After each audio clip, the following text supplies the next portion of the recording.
Well, I'm just getting ready to head down to the fair again today. We have, it's about an hour and 10 minutes away. We have What a Mission and Columbus in today at Mount Gilead. We had a great day yesterday. You know, from time to time throughout the last week, I got messages, hey, could you give me an update on this horse, that horse? So I went through the entire list of our horses. There's a lot of horses where I felt people could be updated. Maybe there was newer updates that I hadn't brought to people, things that went on. Qualifiers from this morning. Obviously, we qualified Sailor today. He qualified adequate. He was sound and qualified good. We qualified Merchant Man, 5 fish species. They qualified together. Both look very good. Qualified Matt's MVP today. Schooled Globetrotting. Now, she wasn't as good because she had tied up last week. We knew that. But I wanted to get the schooler into her and get some work into her. Eglarium also schooled and schooled well. And for a lot of people asking me, already braced for landing, was good also. He is going to be on the truck tomorrow heading to New Jersey. So we'll have in the New Jersey Classic B division next week, we will have landing strip, brace for landing, and on the filly side, tactical mounds. I know a lot of people asked about tactical mounds the other night. It was a bullshit call. She should have been set back. But at the same token, it is what it is. And a minor mistake by her, and not really the end of the world. More of a 2-year-old, just a little bad timing. Horse come through the inside, startled her, and as I grabbed her, she touched herself just a little bit and just spooked herself and just rolled off stride and was absolutely flawless afterwards. Just has really turned into a nice filly. So those 3 horses are heading to Megan Scran. I know we'll go through the whole list. There's a lot of horses here. As I said, brace for landing, heading to Megan. Schooled in 2 minutes in the pouring rain today, last quarter in 28. James said he was good. He said, it's not like I didn't go in 56, so I can't tell you that. I said, well, he's already won in 56, so I know 56 will be just fine. As long as he did his work well. That's all I care about. Carter Michael Dio will be entered for the final, but is, as of right now, eligible for the consolation. A little bit of a tricky draw tomorrow. I don't want to race Austral Hanover against Carter Michael Dio because I don't think I can beat him. But I would happily, if he was going to drive up into the open and up into the top one, you know, that would give us Crantini Spitfire and Carter Michael Dio in the final. But going for 250, I'm sure the top 9 will enter. They're active, so I suspect they'll enter. But you don't have the option to enter in the consolation. You have to enter your horse. So I'm going to have to ask Ronnie, if Ronnie and Tim can call in the morning and say, is my horse getting in the final of the consolation? It's tricky, as you can imagine, and I'm not even sure that the race office would give that information out.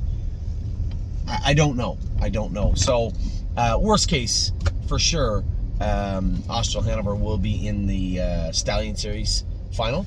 What did I say? Best case or worst case? I don't know if it's either. He'll either be in the consolation or he'll be in the Stallion Series final. One or the other, for sure.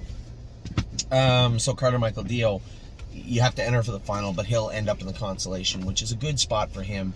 That'll be his first start on Lasix. Cutie Cumber, now she's better now. Her feet are still sore. We can't push this filly forward with her feet hurting her. She was better, but not perfect yet. So concerning that it happened, yeah, I find it hard to believe that it was just because they chopped all the toes off her that she got foot sore, and then she got a little bit sick. But when they went to start her back up, a little bit off right front. It was always left front before. So is there something going on in her feet? Under x-ray, it doesn't appear that there is. There doesn't seem to be any abnormal amount of heat. They're both warm, a little warmer than you like, but that happens. So just keeping an eye on it, because, you know, this is a filly that, yeah, she missed most of the season, but I would like to put some, you know, some favorable lines on her before we turn her out and let her grow up into a sophomore, hopefully. And to do that, we certainly have to have her sound. So that's where we're at with Cutie Cumber. Enzo Aguayo is on the on-gate site, him and Fashion Presidente today. If I'm looking at the site, I know what the reserve was for those 2 horses. If I'm reading it properly right now, Fashion Presidente will be joining a new stable. And Enzo's well on his way. There's 4 hours left, and they're creeping ever so close. I did have reserves on those horses, and I don't have a problem telling people. It was 24 for Fashion Presidente. It was 28 for Enzo. I think both those horses could bring upwards of 40.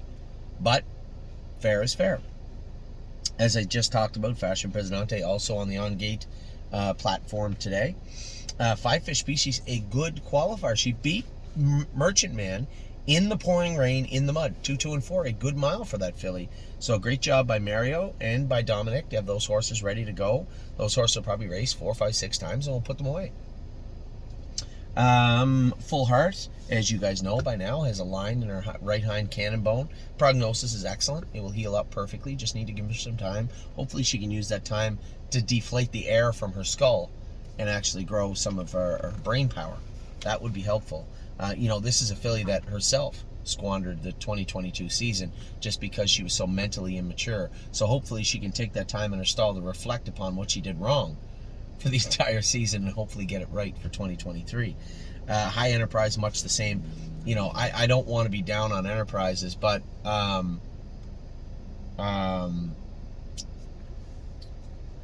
I see the same shallow behavior in Whispering Song that I see in High Enterprise, and not often you see it like that. I find it hard to believe that their top end, their ceiling is that low. Whispering Song was good yesterday, last half, and 1-1 at the fair, and High Enterprise has gone to the field. So I hope we have a better 2020. It gives me pause. I'm not going to lie to anybody. It gives me pause about the Enterprises in the sale. This isn't a situation where Uncle Peter's first year people get down on them, but I just think their expectations were so high, and he was bred to such an array of mares that there was some scattered reviews. I think that this year, again, we're going to end up with a lot of Uncle Peters. I don't have a problem with that. I hear people talking about how much they hate them sometimes in the paddock, and I don't think that's a majority. That's just voices I hear. And quite frankly, I have no problem with Uncle Peter. I don't have enough of a selection of Enterprises to judge them. We did have 3.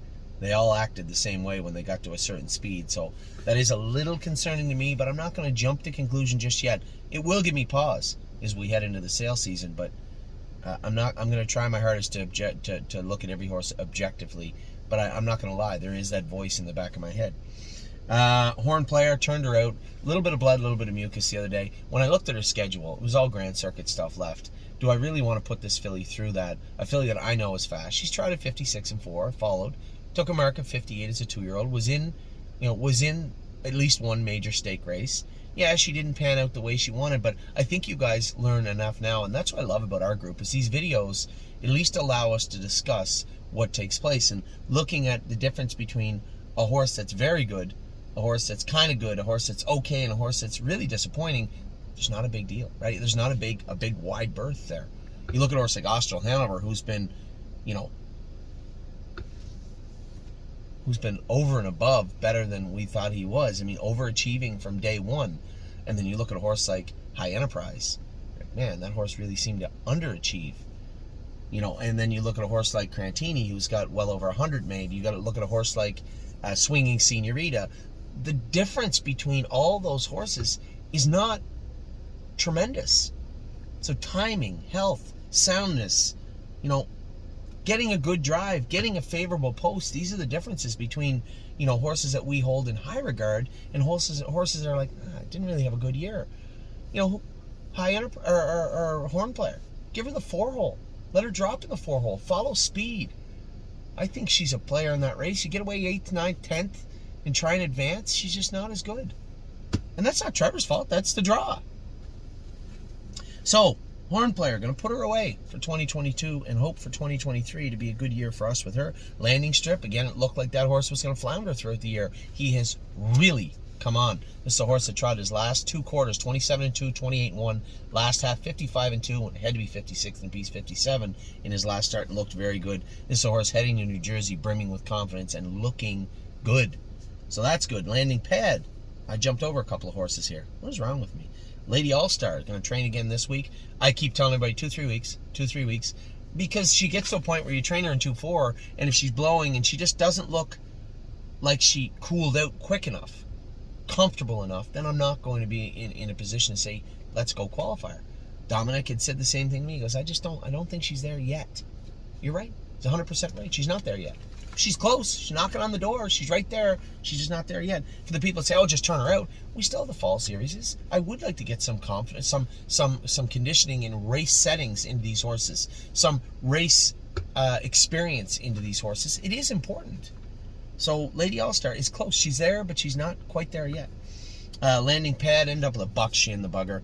I don't know how, it's not a general standardbred issue that you usually see, but it's there. So we're going to castrate him, give him time off, let him grow up and focus on 2023 again. I think this horse has lots to offer for us. Just didn't pan out in 2022. Leaps and Bounds, I had sent in a note today. She was no good. I looked again. Steve and I had talked on the phone. He was talking about other fillies in general and a filly that we had sold earlier on that didn't race that well today. And every horse up till race 6 when we talked that was on the front end walked on the end of the mile. Now, we had scoped Leaps and Bounds. She had an ulcer on her palate. That was there before. It shrinks. It comes up. It's irritable. And it was irritated today. A little bit of mucus, but I think that front end, for whatever reason in Kentucky, if you look, it's just the way every horse that was on the front end at the half in the first 6 races today in Kentucky walked. Every 6, all of them. So, and besides that, who would have thought that bringing a horse to the races on Monday, warming them up in the heat, then have it pour rain, right up until almost post time, having the harness on them ready to go, then saying, oh, we're going to cancel, strip them, bath them, bring them back to the barn, then get up in the morning, go to race them again, warm them up on a sticky track, put the harness on them, go behind the gate. Who would have thought a 2-year-old filly wouldn't really cooperate that well? It's not that shocking. So, Leaps and Bounds, pitch. I'm pitching that line from today out. She'd more than enough reason to be no good. We'll hope for her to be better in the final. Merchant Man, good qualifier in the mud again today. I would like to see a little faster mile, but it's going to pour rain and be muddy. What are you going to do? He'll be in to go next week at Mohawk. My 1%, I just got off the phone. Now, we're going to have to do more juggling this season because we have 31 stalls available at First Line. We're going to keep some at Tamiko for now because we have overflow. We have much more than 31 horses in Ontario.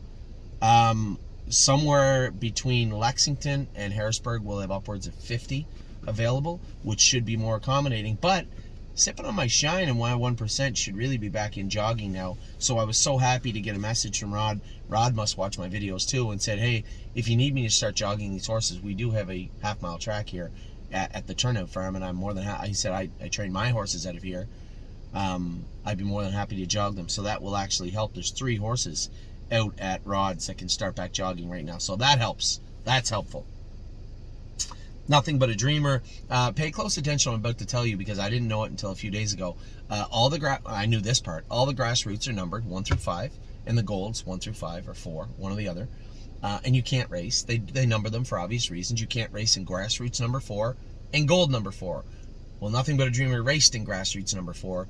Gold number 4 is next week at Flamborough. He can't race in that grassroots number. Now, he can't race in grassroots 5 because we actually want to race him in gold number 5. So he won't race at Flamborough's next start will likely be the Champlain, I believe. We have a couple of horses that will be here. I believe Tailgate Buzz will be coming home for the Champlain also. So we'll have Tailgate Buzz, Nothing But a Dreamer, a couple of horses like that that will race in the Champlain. Actually, Carter Michael Dio may be coming home for the Champlain also, as I have zero interest in sending him to Kentucky now that we've been forced to put him on the Lasix program. Can't race on Lasix in Kentucky. None of the stake races, which, never mind. Oh my gosh, trained today. He's going trained slow today. He is going to school on Thursday. I'm going to be here to school. I'm racing tomorrow at Northfield Park. I'm going to be here at the qualifiers and schoolers Thursday morning and then heading back to Ontario. Further to that, we've entered horses in the Burton Fair on Friday. Whispering Song, that's right. She's going Monday, back Friday in the Burton Fair. I don't really have much that interest in going to I know a lot of people said, are you going Buckeye or Sire Stakes with Whispering Song? I'm going neither. Neither with Whispering Song. She's going to stay right at the fair program for a while, put together some confidence, and we're going to put her away a little sharper than we started her out. 2-5 was okay yesterday, but still a lot of work to do for Whispering Song for her to be an effective horse right here in 2022. People may not agree with that, but I'm not going to continue to get her beat up just to say we raced her. If I can win the Stallion Series final, which I cannot at this present moment with Whispering Song, I have zero interest in racing in the Buckeye. I would much rather go and collect $2,000, $3,000 at a fair than get my face bashed in and collect $800 at a Buckeye event, and that may lead a lot of people to say, well, hold on, Anthony, why don't you just get rid of her? Well, I can. We can probably sell her at some point, but at the same token, I want to get her moving in the right direction. I don't want to see her getting better and better and better, getting confidence in the fairs, and then sell her to somebody else who's going to do good with her next year. If there's a way forward for Whispering Song, we will find it. We will use it. We will utilize that path. But right now, that path does not include the Buckeyes from where I stand.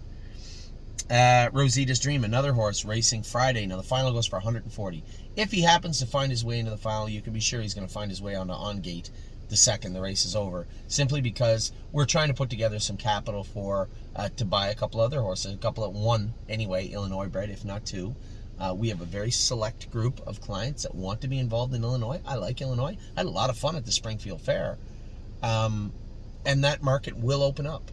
But I don't think Rosita's Dream can win the final. He can do good in the final. You know, there's racing opportunities out there for him. He's already beat them once. But, one, I would like to see Casey Leonard drive him, get in the final with the horse. I'd like to see him look okay. And then turn some of the capital from selling him into buying a baby on Monday.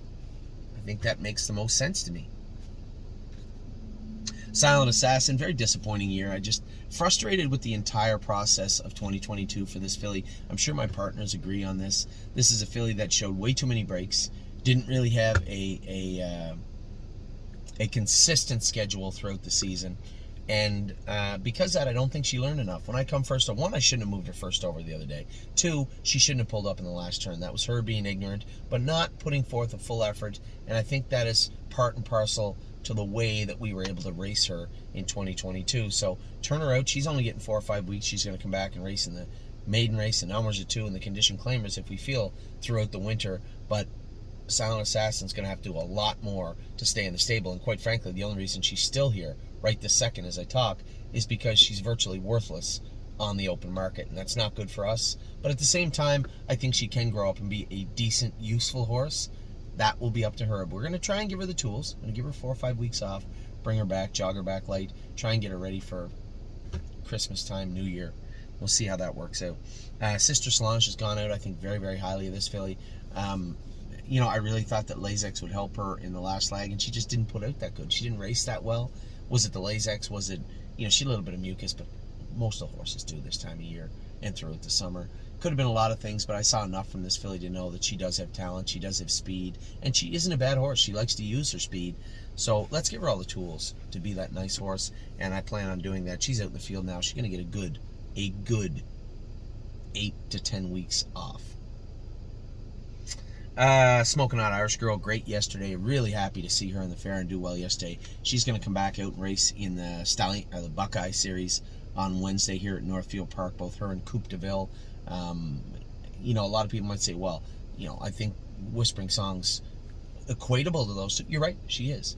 But mentally, she's made enough errors where I'm not very happy with what I've seen from her. I'd rather see her at the fair. If we're lucky and there's one division, she's going to race for 10,000 as opposed to 17 at Northfield. I just thought that I would rather race the other two fillies, Coupe, who was very good yesterday, and Smoking Hot Irish Girl, who was very good yesterday in the Buckeye Series, and focus on something a little more flexible for Whispering Song. Tactical Mounds has been fantastic. As I said, that call the other day was bullshit. But it is what it is. She's going into the Meadowlands razor sharp. I love this filly. I love how she did exactly what she needed to do on our time frame. Don't race her in the States. Don't rush her down in New Jersey. Give her a few starts and let her grow up. And what she did the other day was really, really nice. I think this filly's sitting on 1:54 or 55 at the Meadowlands. Her next start, I truly believe she is. As I said, talked about Whispering Song a little bit, where she's headed. She's going to the Burton Fair on Friday. I think we've been pretty vocal of why. I can't wait to see her race Friday. I don't think I can be here, but Whispering Song really was easy to drive yesterday. She was pretty push button from where I stood. Grace, we bought Grace back. I retained Grace. I just think that, you know, this filly, yes, she's got a lot of money made, but she only has 2 wins. And there'll be a sense of urgency to maybe sell her as she gets up closer to 6 wins. But those wins do constitute potential stakes and money that can be earned at the races. So I just don't think, 38 was my number. I just don't think I could have taken 37 for Grace. Not the way she raced at Georgian Downs. I was happy with what I saw from Grace at Georgian Downs. J.K. Mickey Mantle, the reason he hasn't been home just yet is we did enter him in the Constellation. We did enter him in the Stallion Series just to see if people didn't enter. I think this horse sitting on a huge mile, coming back in 7, 8, 9 days. I'd be happy to face those horses again at a 7 to 9 day schedule, which would put him either in Philadelphia or in Poconos. I think this is a really nice horse, and I can't wait to get racing him. He'll get to Ontario. He's going to get his chance. And if he doesn't draw out, which he may likely not draw out, Thursday morning he'll be heading back to Ontario. He'll be entered in to go Monday, I believe, at Mohawk Raceway. Procrastinator, I talked about him in a video to our clients. A little bit sick right now. He had a little bit of a touch of pneumonia, I think is what he had. Honestly, he's fine. There's no temperature right now. He's eating his hay in his feed. He looks fine. But I think this is a horse, him and another horse I'm about to talk about in a minute, that might need a little time off as we start to look at what they have to offer for us and what we have to offer for them in the latter part of 2022 into 2023. Procrastinator, World for Two, both in the same boat for different reasons. Both had their moments where they looked like they were going to come forward in a big way. Both kind of floundered throughout the heat in the summer. What do we have for them and what do they have for us in the fall? I think a little bit of a rest. Bring them back. Bring World for Two. Either send him down to the Meadowlands or Dover, potentially, or bring him back to Mohawk. Either one I'd be okay with. Both are explorable. Everything's on the table for these two horses, but I think they need a little rest first. Red Overbach talking to Jody and Dominic, went back and forth today, and finally I just said, here, you guys talk to one another. Whether he races in the Gold in London, Jody flat out said he didn't think he was good enough to race in the Gold. Not bluntly, but he said that. Now, is that a political statement? Because for Jody to say that, we have to understand that Jody won the only Gold last week by putting Red Overbach in there. Potentially there's a conflict, and he's not going to take Red Overbach over Jeff Gillis's horse, nor should he. So does that split the Gold in London? Is there two divisions he can drive him? Or does he just end up with a new driver in London on a half-mile track shipping down there? I don't know about that, so I'm going to leave that up to Dominic and Jody. Right now he's sitting 11th in the Gold. There is a horse done for the year on that list, so he is sitting 10th. He would make the Gold final right now if we wanted to race him there. Before you ask, you can't race him both.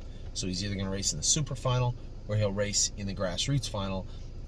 I think the Grassroots Final might be more apt in, but let's see how he turns out over the next few weeks. He's in to go this week, so I'm not going to rush to judgment, and ultimately I'm going to leave this decision up to Dominic and Jody. I think they know the horse certainly better than I do right now, so we'll see what they come up with. World for Two I talked about a minute ago. He was a little bit off left hind the other day. Not lame, but a little bit off left hind the other day. Is it just a joint that needs some maintenance? Is there something, did he have a bruise somewhere? I don't know, but I think he's, for different reasons, he's in the same boat as Procrastinator. Probably shut him down, give him some time off, and focus on the latter part of 2022 into 2023 with this horse, the Meadowlands, or Dover, or Mohawk. Something along those lines is where I see this heading. Good as him. New horse to the barn. I see he's sold out. This horse is staying at Plainridge with Mark Beckwith for a little while. So let me be as clear as I can. If you're out there and you bought shares of Good as him, you may need a Pennsylvania license or a Massachusetts license. And if you decide to put him in Saratoga, you may need a New York license. Now, I know a lot of people were asking, where's he going to race? I didn't think he was going to race at New York, and I'm not sure that he will. But he is with Mark Beckwith. He is going to stay with Mark Beckwith for at least the next 3 or 4 weeks. So please, everybody, judge yourself accordingly when it comes to the horses. I know next year, I think we're going to try and do our best to help everybody get involved with the National Racing Compact because it's so much easier. Yes, it costs like $200, but it's a 3-year thing. They hold your fingerprints. They can get you licensed everywhere.